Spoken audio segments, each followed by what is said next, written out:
माँ वैष्णो देवी की जन्म कथा।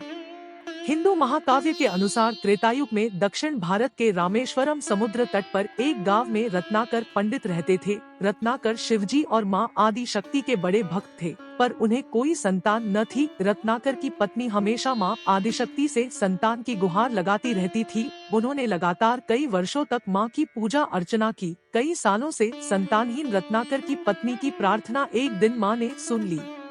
वह गर्भवती हुई तो एक रात रत्नाकर के सपने में एक बालिका ने आकर कहा, मैं तुम्हारे घर आ रही हूँ, लेकिन एक शर्त पर, मैं जो कुछ करना चाहूँ तुम रोकोगे नहीं। और इस तरह वैष्णो देवी का जन्म रत्नाकर के घर में हुआ और उनका नाम त्रिकुटा रखा गया। जब वह 9 वर्ष की हुई, त्रिकुटा ने अपने पिता से कहा कि वह रामेश्वरम के तट पर रहकर तपस्या करना चाहती है। शर्त के मुताबिक रत्नाकर ने उसे नहीं रोका। 10 बरस की उम्र से ही त्रिकुटा समुद्र तट पर एक कुटी बनाकर रहने लगी। जब से त्रिकुटा को पता चला कि भगवान विष्णु ने राम के रूप में अवतार लिया है, तब से देवी त्रिकुटा ने राम को पति रूप में पाने के लिए तपस्या शुरू कर दी।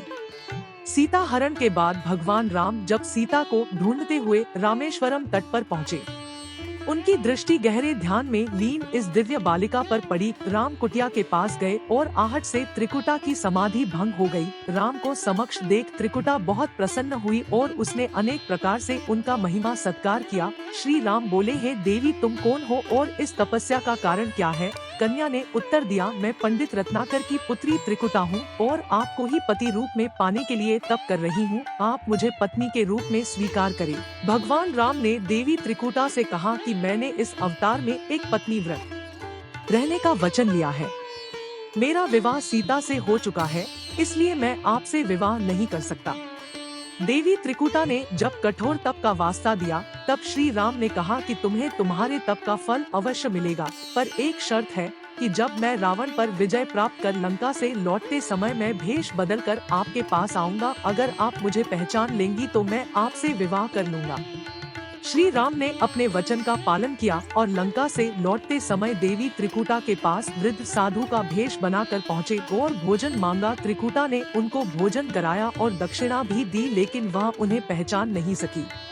तब भगवान ने खुद असली रूप में आकर अपना परिचय देते हुए कहा, देवी, आप इस परीक्षा में सफल न हो पाई, इसमें तुम्हारा कोई दोष नहीं है।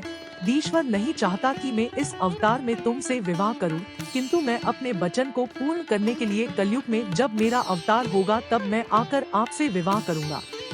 श्री राम ने त्रिकुटा को कहा कि मेरे कलयुग में अवतार लेने तक महावीर हनुमान आपकी सेवा में रहेंगे और धर्म की रक्षा में आपकी सहायता करेंगे। धर्म का पालन करने वाले भक्तों की आप मनोकामना पूरी कीजिए। तब तक आप उत्तर भारत में स्थित माणिक पर्वत श्रृंखला पर एक दिव्य गुफा है। उस गुफा में तीनों महाशक्तियां महासरस्वती, महालक्ष्मी और महाकाली पिंडी रूप में विराजमान है। आप उसी गुफा में जाकर मेरी प्रतीक्षा कीजिए। विष्णु का अंश होने, उनके वंश में पैदा होने और विष्णु पूजक होने के नाते सारा संसार तुम्हें माँ वैष्णो के रूप में पूजेगा। भगवान राम के आदेश के अनुसार आज भी वैष्णो माता अदृश्य रूप में उस वचन के पूरा होने का इंतजार में कुंवारी बैठी है और अपने दरबार में आने वाले भक्त के दुख दूर कर उनकी झोली भर रही है।